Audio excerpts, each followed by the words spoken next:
Once upon a time, in a place beyond our wildest dreams, there was only darkness and emptiness. But then something extraordinary happened. God, who is the creator of everything, decided to make a world filled with beauty and wonder. God began with a simple idea, light. He said, "Let there be light," and instantly the darkness disappeared. God saw that the light was good, and so began the very first day. On the second day, God separated the waters above from the waters below, creating a vast space called the sky. "This is good," God said, smiling at the endless blue above. Then, on the third day, God made the land and the seas. Mountains and valleys formed, and the seas were filled with water.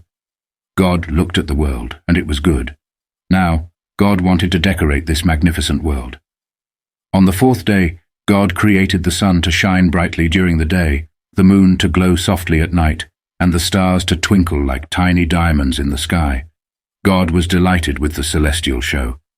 The fifth day brought life to the seas and the sky. God filled the oceans with fish and other creatures, and let birds soar through the air. The world was now teeming with life, and God saw that it was good. But God wasn't done yet. On the sixth day, God decided to create something special. From the dust of the earth, God formed the first man. God lovingly shaped him, and then breathed life into his nostrils. The man named Adam opened his eyes, and the world welcomed its first human inhabitant. God looked at Adam and said, "It is not good for him to be alone." So, from Adam's rib, God created the first woman, named Eve. Together, Adam and Eve explored the breathtaking world God had made for them. As the sun set on the sixth day, God surveyed all that had been created. It was not just good, it was perfect. And on the seventh day, God rested, knowing that the world was a masterpiece of love and imagination. And that, my dear friends, is how God created the world, the beginning of the most incredible adventure of all time. In the beginning, there was only God and his creation. Among his most cherished creations were the first man, Adam, and the first woman, Eve. They were given the privilege of living in the beautiful Garden of Eden, a paradise filled with lush greenery, vibrant flowers, and an abundance of food. Adam and Eve lived in harmony, enjoying the beauty of the garden and the companionship of each other. God had given them everything they could ever need, with only one command. They were not to eat the fruit from the tree of knowledge. However, one day a cunning serpent approached Eve. It convinced her to taste the forbidden fruit, promising that it would make her wise like God. Tempted by the serpent's words, Eve took a bite of the fruit and shared it with Adam. As soon as they ate the fruit, their eyes were opened, and they realized they were naked. They felt shame and fear for the first time, and the garden no longer seemed as wonderful as before. When God came to the garden, Adam and Eve hid from him, but God knew what had happened. With a heavy heart, God explained to Adam and Eve that they had disobeyed his command, and there would be consequences for their actions. They were banished from the Garden of Eden, marking the end of their time in paradise. Despite their expulsion, Adam and Eve were not abandoned. God continued to guide them, teaching them how to survive in the world outside the garden. They learned to cultivate the land, raise animals, and build shelters. Through their trials and tribulations, they grew stronger and wiser. The story of Adam and Eve serves as a reminder of the consequences of disobedience, but also of God's enduring love and guidance. Even when they strayed from his command, God did not abandon Adam and Eve, but continued to guide them, showing his unwavering love for his creation. Once upon a time, in a land far away, there lived a righteous man named Noah. He was a beacon of hope and morality in a world that had lost its way. Noah was a man of faith, and his devotion to God was unwavering. One day God spoke to Noah. He told him of a great flood that would cleanse the earth of its wickedness. But God, in his infinite mercy, gave Noah a chance to save his family and the innocent creatures of the earth. He instructed Noah to build an ark, a massive vessel that would shelter them from the impending deluge. Noah, though overwhelmed, accepted this divine mission with humility. He began to construct the ark, a task that would take many years. He built it out of gopher wood, as instructed by God, and made it 3 stories high. It was a colossal structure, unlike anything the world had ever seen. As the ark neared completion, Noah began to gather the animals, God had instructed him to bring pairs of every kind of animal, bird, and creature that moves along the ground. From the majestic lions to the humble ants, all were to be saved from the flood. It was a sight to behold as animals of all shapes and sizes marched towards the ark in an orderly fashion, as if guided by an unseen hand. Finally, the day of the flood arrived. Dark clouds gathered in the sky, and the heavens opened up. Rain fell in torrents, and the earth was soon covered in water.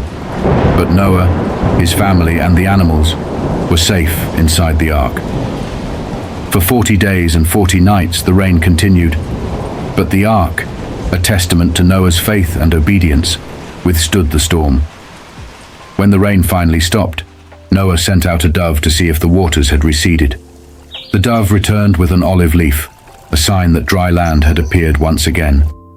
Noah, his family, and the animals disembarked from the ark onto a world that had been cleansed and reborn.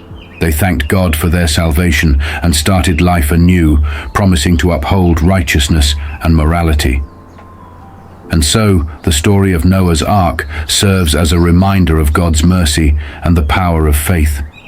It tells us that even in the face of great adversity, those who remain steadfast in their beliefs can find salvation. The story of the Tower of Babel is a fascinating tale from the Bible, found in Genesis 11 verses 1 to 9. Here's a brief retelling. In the beginning, all of humanity spoke the same language and shared the same culture. As they migrated from the east, they settled in a land called Shinar. There, they decided to build a city with a tower that reached the heavens, intending to make a name for themselves and prevent their scattering across the world. They used brick instead of stone and tar for mortar, demonstrating their ingenuity. However, their ambition to reach the heavens was seen as an act of defiance against God. Upon seeing their city and tower, God said, "If as one people speaking the same language they have begun to do this, then nothing they plan to do will be impossible for them. Come, let us go down and confuse their language so they will not understand each other." So, God confused their language, causing them to speak different languages. Unable to understand each other, they stopped building the city and were scattered over the face of the earth. The city was named Babel, which means confused, because it was there that God confused the language of the whole world. This story serves as an explanation for the existence of different languages and cultures in the world,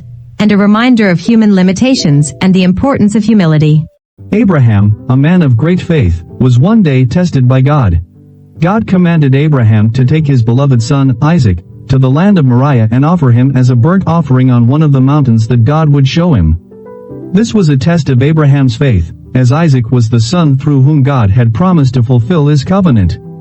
Abraham, despite the pain and confusion he must have felt, obeyed God's command. He took Isaac and 2 of his servants and set off on the 3-day journey to Moriah. On the 3rd day, Abraham saw the place in the distance.